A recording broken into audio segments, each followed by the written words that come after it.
So, matriarchy is not a reversal of patriarchy, it's actually a refusal. And that refusal is not theoretical.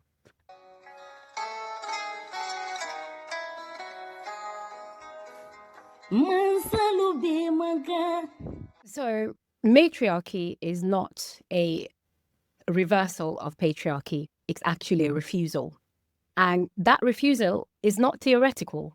I work with institutions, I work with educators. I do also work with global communities on 3 different continents to help unlearn these hierarchical frameworks and return to collective memory-based governance. When I released my post explaining what matriarchy actually is and how I see it being misconstrued since I moved to the West, well, some of the responses were revealing. Some from men, some from women. Many women named women in their households as being matriarchs. Others, often non-Black, non-Indigenous, called themselves matriarchs as part of the feminism they perform. And that led me to go within myself and ask, what are they misunderstanding in what I said? Matriarchy isn't a vibe. It's not an aesthetic. And it certainly is not interchangeable with women holding power inside of patriarchal systems. That's a misunderstanding of epic proportions. And I do understand that in Western context, even in academia, the suffix of archy is always linked to hierarchies and top-down models of power. Really think about it. We think about patriarchy, oligarchy, monarchy. So it's normal that if someone hears, they're going to imagine the same structure, but with women in charge. It's a misreading. And especially when you're thinking about African matrilineal cultures, ones that have escaped colonial rule, matriarchy is not domination, it's responsibility. It's also about intergenerational care, about land-based memory, continuity through trust, not control. See, matriarchs don't demand authority. They don't call themselves matriarchs. It's the community that entrusts them that role. That's why I resist terms like matricentrism, which also reduces matriarchal governance to biology, sentiment, or domestic labor. True matriarchs oversee justice, healing, ceremony, and protection. Now let's enter chapter 2, I'll call it, why matriarchy is not just women in charge. Gynarchy is patriarchy in drag. Matriarchy is ancestral, horizontal, and communal. When people misconstrue matriarchy as women being on top of the same violent pyramid, they're not imagining the reality. There is no pyramid there. They're projecting patriarchy's structure onto matriarchy and assume they're just flipping the script. Life will be better if we have women in place of men. And then we wonder why women are signing laws that are strengthening patriarchy. True matriarchy doesn't flip the script. It redistributes responsibility. What people often call matriarchy is just women placed at the top of a violent pyramid. So when we now see women enacting laws in favor of patriarchy against trans people, against minorities, who are global majorities actually, don't be surprised. They are part of patriarchy. But in matriarchal systems, pyramids don't exist. That's where that misunderstanding of the suffix archy can be harmful, because in most Western frameworks, it's synonymous with dominance. Any script, it exits completely. It redistributes responsibility laterally. It centers the needs of the whole community, not the ego of the few. Whether they think they're rulers or not, your ego doesn't matter. Your needs will not be favored. Matriarchy isn't about ruling over, it's about holding with. And that distinction changes everything. And someone mentioned, but matricentrism is what I would prefer than matriarchy. But that centers biological motherhood, and it doesn't restructure power. Matriarchy centers children, regardless of what parent, what gender.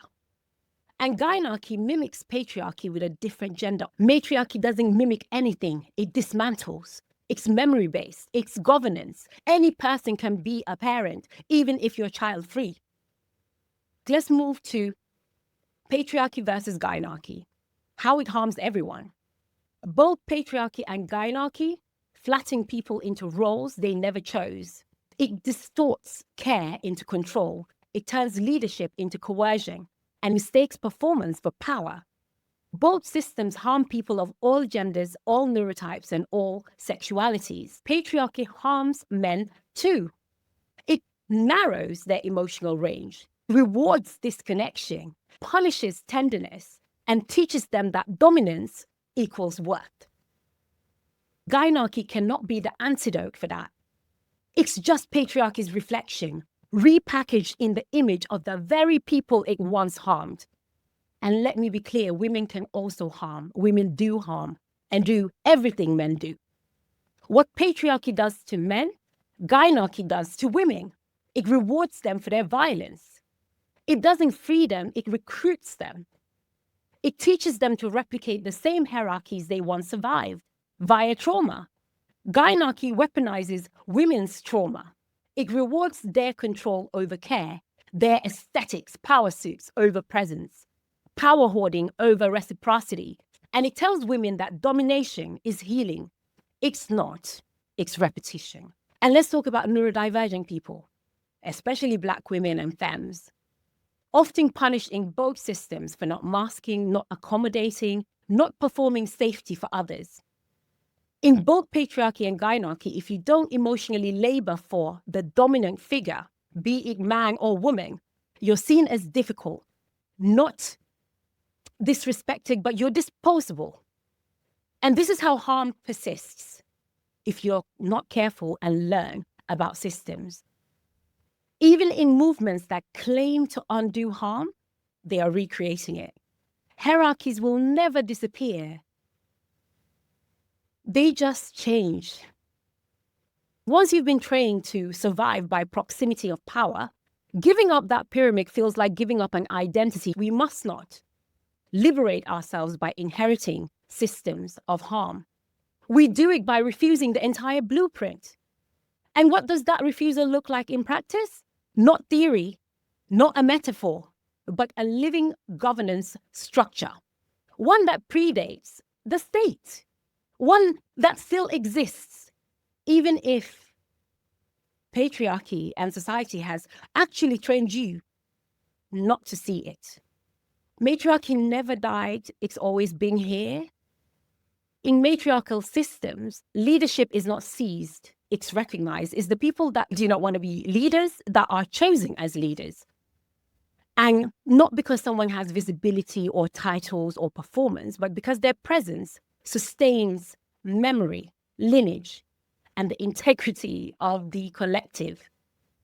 The more someone hungers for power in a matriarchy, the less likely they are to be chosen by the community. Real power is a responsibility, not something you perform. When we notice people who are very hungry for power, we generally place them in protective roles, not leadership. Our matriarchal governance is oral, embodied, and relational. It lives in memory, in land, in speech, in nonverbal, in accountability. It doesn't live in institutions. So you can't base personal branding on it. That's why the West often cannot see matriarchy when it's right in front of them. It doesn't look like power to those trained to see control as the only model of leadership. We can say everything about white feminism. That's part of it. Some people are doing that without knowing or calling it white feminism.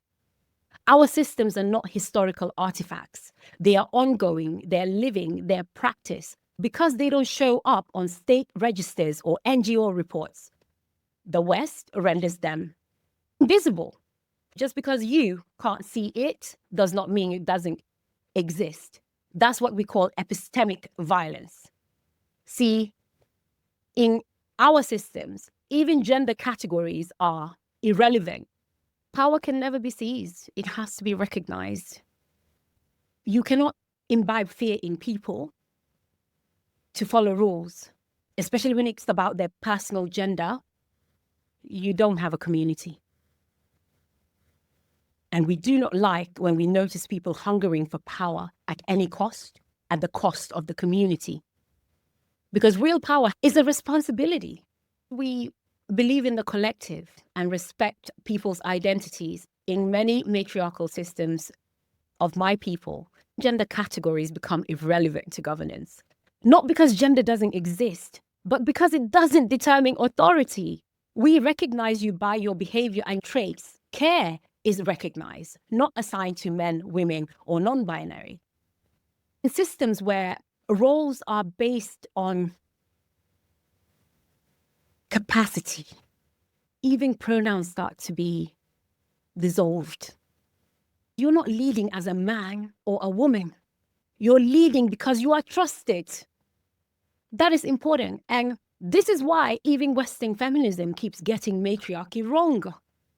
So all these panels that speak about women in power, women leadership, they can't reference any matriarchal cultures that have been in the West and succeeded or existed. White feminists confuse visibility with liberation.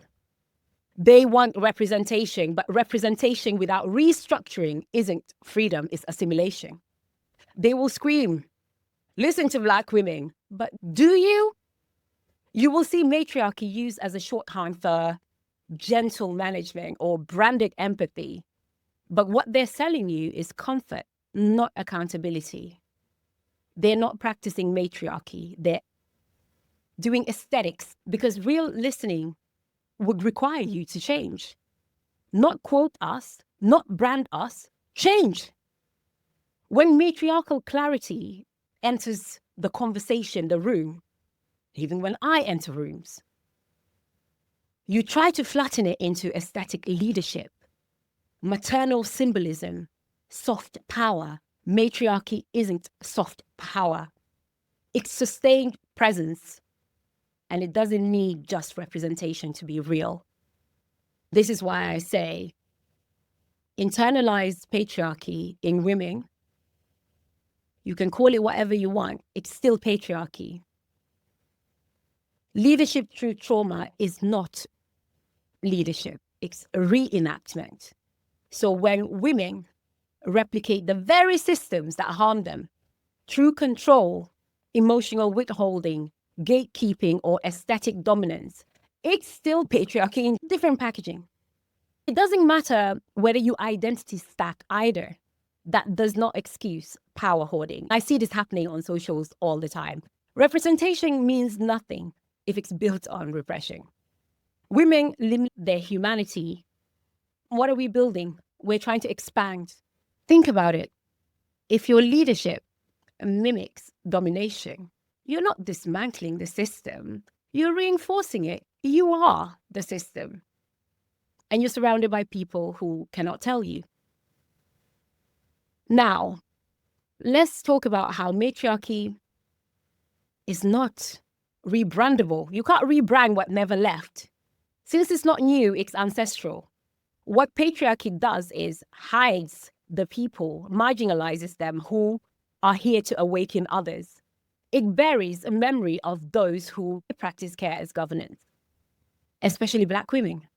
Those of us raised in a matrilineal, matrifocal system, when we speak, you all hear what we're saying, and you don't hear it with your ears, you hear it somewhere deeper.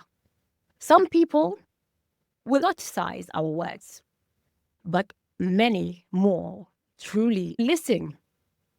Some people don't like that. My grandma used to say, look at your body. God gave you 2 ears. See, my grandma used to say, Lovette, you speak so fast, your brain works so fast. That's the talent, but I want you to look at how you were designed. You have 2 ears. Listen, 1 mouth, and the mouth is also guarded by teeth and lips. So what is the system? What is the universe instructing you? It's okay to listen twice as much and think twice as hard before you talk, which really exemplifies my grandmother's leadership. I always said she had the answers to everything, and people would seek her out. Our compound had several entrances so people can seek her out, including presidents, for advice, for leadership, for how to think. And she would never boast about it, and she never wanted that role. She was happiest in her garden. True leadership is being sought out, not seeking out power. And that's what I'm seeing currently, that patriarchy marginalizes those who have the key to open this collective memory that could awaken so many. That memory of those of us who practice care as a governance, and it exhausts us.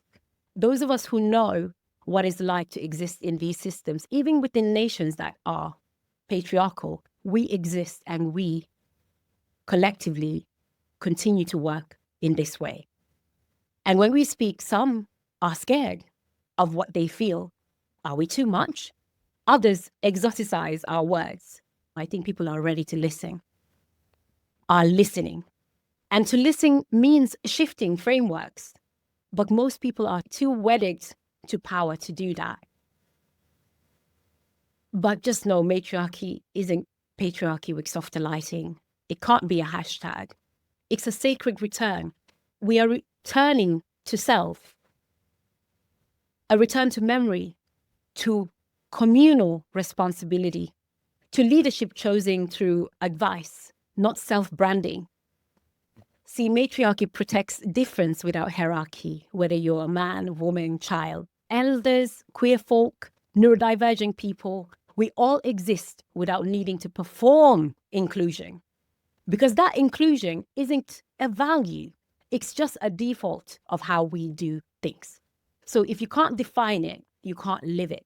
And if you refuse to live it, don't call it liberation. This is something I keep telling the ones who are constantly saying, we're tired, we need something new. And they default to feminism. And they are hurt by the fact that powerful women are doing terrible things as if being woman is a virtue. See, if you spend your whole life tying your identity to your gender, you will not grow other parts of yourself that need to be grown to lead yourself. If you stereotype them, minimize them, and marginalize them, and try to make them voiceless, then they cannot reach and free the people they're supposed to reach. That's why I believe patriarchy, white supremacy, and all the isms and phobias are actually a reversed hierarchy, because it's never the people at the top. It's actually those with the weakest ego, the most restricted selves, the most fearful people, the most traumatized that are at the top of the hierarchy, which is why top-down rule could never work. The water must flow and reach everyone so they can take what they can from that and make for the community. Is who we center. It must be circular. Even life is circular. Before we die of old age, we're returning back to childhood. Why would anything need to be a pyramid of hierarchies? You being a woman, you being neurodivergent, you being Black, proximity does not mean solidarity. Proximity just gives you a closer proximity to harm, because you don't cite us when it matters. You quote us when it's trending. You don't learn our frameworks. You learn how to posture near them. Real solidarity intervenes. So for me, proximity will never be solidarity. I just feel like people are surveilling you with better lighting. You must earn that proximity. So who should lead matriarchy? People think it's women. No, we accept men. We accept non-binaries. We accept trans people. Who's going to lead matriarchy is the people who've led it, who are leading it outside of academia, outside of these visibility politics that people have created online, the ones who have always been with the knowledge. We are the ones that build without hashtags. The ones who shape policies in whispers, not posts. The ones holding memory, not just microphones at panels. They're the ones that are going to lead. The ones who are more silent than you think, but when they speak, you hear them. That's why we respected nonverbal people in our community. We never forced them to speak. Even myself, I'm intermittently non-speaking. I can go days, weeks, months and not speak and just write. Memory, lineage, legacy. We may even help leaders. The ones who are recognized because they already do, they have track records. So no one should ask me the question, who should lead? It's, can you recognize leadership when it doesn't dominate? Can you listen to memory keepers without flattening them into sound bites? When it comes to me especially, I know I'm not an emerging voice, I'm a returning one. The matriarchs that came before me, 600 years of generations. If you don't know what I'm capable of, or you start questioning yourself, like, why should I listen to this person? You are not meant for me. I am not meant for you. You can pass on. Over there is Gynarchy. If you prefer to restrict yourself into systems that can't take your whole humanness, we don't have to debate because my existence is not debatable. So when we talk about who should lead, we already know. The ones who've been doing it all along. Matriarchs don't aspire to lead. They're recognized because they already do. The real question is not who should lead. It's can you recognize leadership when it's not dominating, when it doesn't seek to dominate? Can you listen to the memory keepers without flattening us into sound bites? That's why I'm very intentional with my posts and my writing, because I don't want people entering this space trying to fit me into something I can't fit into. When you consume my labor, I want you to cite it, book it, fund it, because sacred governance deserves more than applause. It deserves to be protected, and that is what I've been doing all this time. People are getting more and more estranged from Gynarchy, because estrangement is not just rejection of family. Many times it's a refusal of domination. People are now also distancing themselves from female heads of household, not because they reject women, but because they recognize that what was happening was not care, it was control. So we will go into that work as well. And I also want to add something continuing from my grandma. If I cannot perceive all of you, she said, Lovette, if I cannot perceive all of you, should you go and cut yourself into pieces so I can digest you? Or is that my work to expand the limits of my sight? Remove what's making me blink it to see you. And this is how I move through life. The person who has the narrower view does not get to define the one who is expansive. You cannot stop existing because someone is unable to see you. And like my grandmother, I speak many languages, including non-verbal Black communication. We know what that looks like. My grandmother, as short and small as she was, never shrank for anyone. And neither will I if your perception is limited because society trained you to see me through a stereotype. That is your burden. That is your lack. I will not downgrade the frequency of my existence. The fullness of mine includes modes of communication you've never learned and cared to learn. You must rise, expand, stretch your lens, just like we're telling men who are safer in incelhood, rise, expand your humanity, because women and I will not shrink to fit your view. We will continue moving forward.